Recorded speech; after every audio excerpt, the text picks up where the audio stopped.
Hello and welcome back to SkillWeb. In today's tutorial, I'm going to show you how to change background color in Photoshop. So let's have a look now.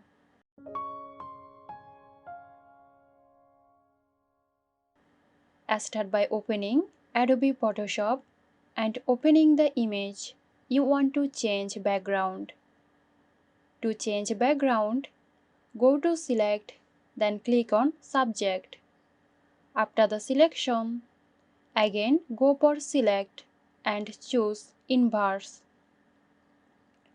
Now add a solid color from here. You can select any color based on your needs.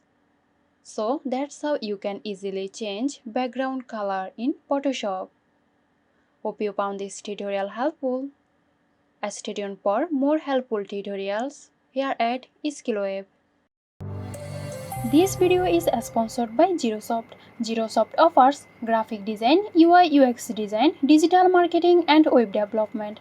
Elevate your brand with Xirosoft today. For more details, check the description box.